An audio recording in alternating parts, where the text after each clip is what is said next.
Salam saudaraku, dimanapun Anda berada saat ini.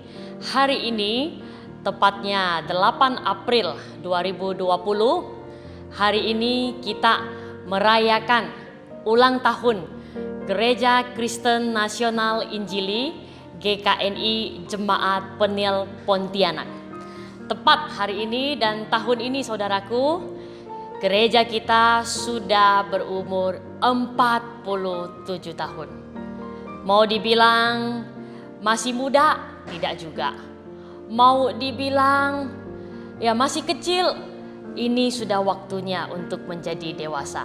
Saudaraku, hari ini kita bersama bersukacita oleh sebab penyertaan pimpinan pertolongan Tuhan menjadikan gereja kita hadir di tengah-tengah dunia saat ini. Nah, hari ini saudara, Tuhan memanggil kita bersama untuk boleh menjalankan amanat daripada Tuhan Yesus Kristus, di mana sebelum Yesus ditangkap, disalib, dia berdoa untuk murid-muridnya yang akan dia tinggalkan di dunia ini.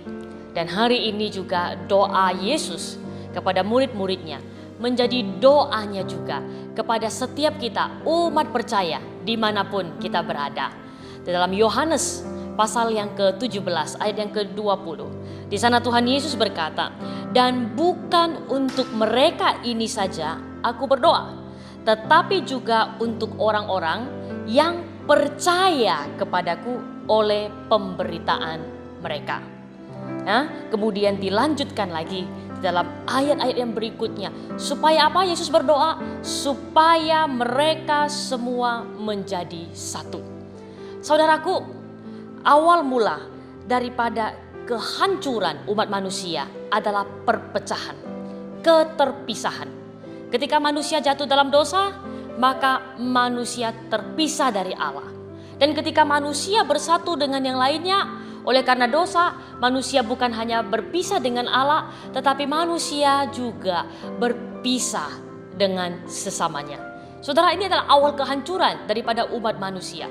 Manusia merasa bahwa aku yang benar, aku yang mau didengar, sehingga manusia tidak bisa lagi bersatu dengan yang lainnya. Dan ini menjadi satu kesedihan yang luar biasa daripada Tuhan Yesus Kristus sebelum dia menyelesaikan misinya yang ada di dunia. Dia datang kepada Allah, dia berdoa untuk murid-muridnya supaya mereka menjadi satu. Saudaraku, ini adalah harapan daripada Tuhan Allah kita.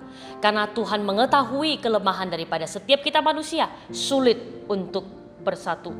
Dan kesatuan apa yang dimaksud oleh Tuhan Yesus Kristus di sini? Saudara, ini bukan kesatuan dalam pemerintahan atau kesatuan di dalam organisasi gereja kah, organisasi agama kah? Saudara, tentu kita tidak akan pernah mungkin disatukan dengan persamaan seperti itu. Nah, kesatuan apa yang dimaksudkan saudara? Kesatuan yang dimaksudkan adalah di mana kita telah ditebus, dibayar lunas oleh darah Kristus yang mahal, maka setiap kita harus disatukan di dalam kasih Allah. Sekalipun mungkin kita berbeda secara organisasi keagamaan, sekalipun mungkin kita berbeda secara denominasi, tetapi saudara, janganlah itu menjadi penghalang bagi kita untuk bersatu. Kita mesti bersatu oleh karena kita ditebus oleh Allah yang sama, kita diselamatkan, dan bahkan satu saat nanti ketika kita tinggalkan dunia ini, kita akan pulang kembali menuju surga yang sama.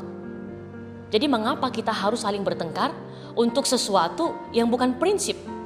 Aku dan engkau boleh saja berbeda, tetapi janganlah perbedaan itu membuat akhirnya dunia melihat kita saling menjauh satu dengan yang lainnya.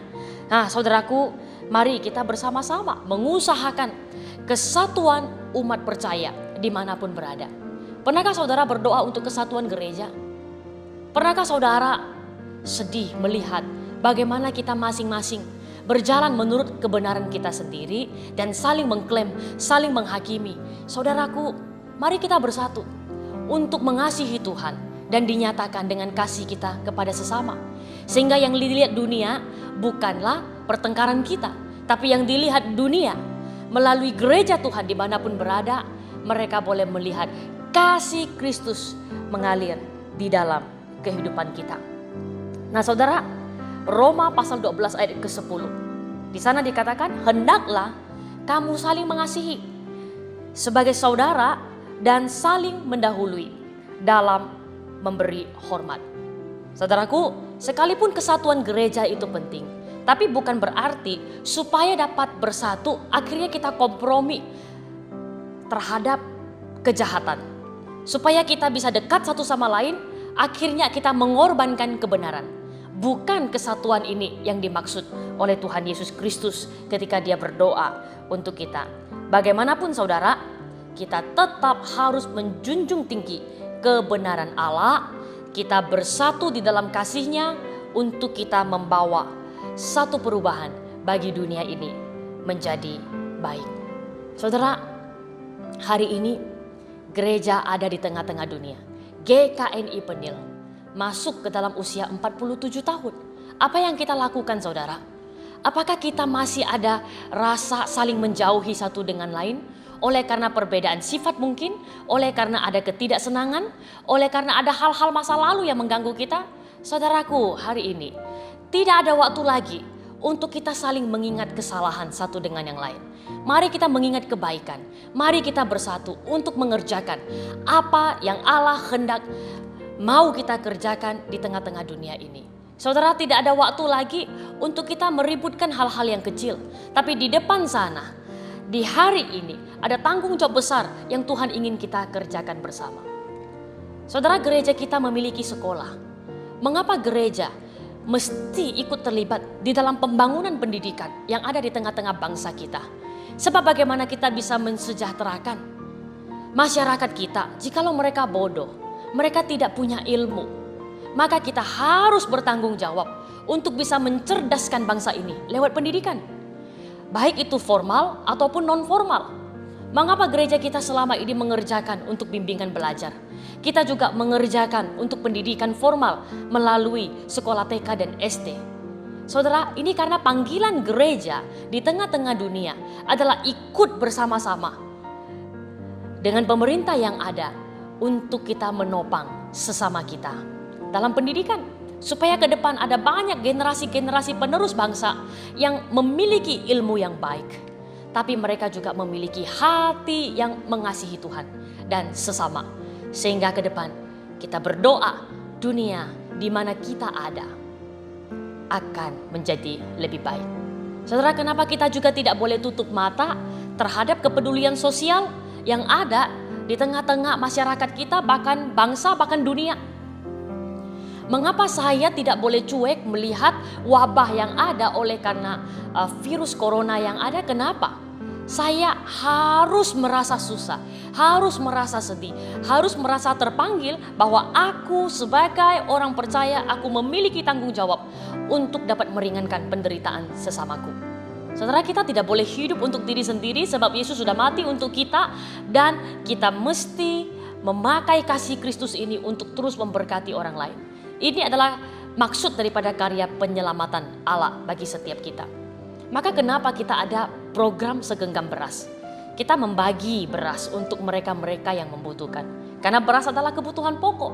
Dengan kita belajar menyisihkan apa yang aku punya, aku terus mengingat bahwa semua milikku bukan sepenuhnya milikku. Tapi itu adalah titipan Tuhan. Maka kenapa aku harus belajar untuk mengingat orang-orang di sekitar saya? Ini adalah satu latihan kecil, kepekaan sosial, di mana kita dipanggil bukan hidup bagi keluargaku sendiri. Kita dipanggil untuk memberi dampak pada dunia. Di tengah-tengah ini saudara, kita mengerjakan banyak hal. Kita membagi beras tanpa mempedulikan suku, agama, latar belakang orang-orang yang kita kasihi. Itu tidak penting.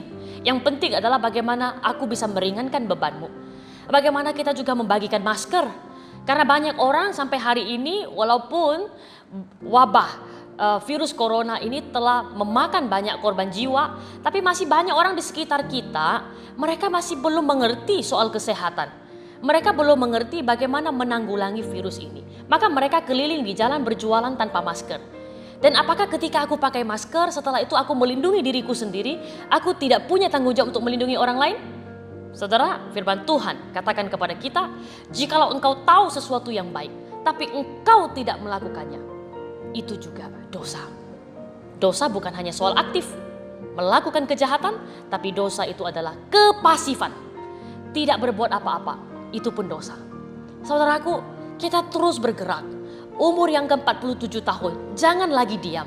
Apa yang Tuhan percayakan, hidup kita sementara. Mari kita berbuat lebih banyak, sehingga dunia boleh melihat kasih Yesus melalui hidup saya dan saudara.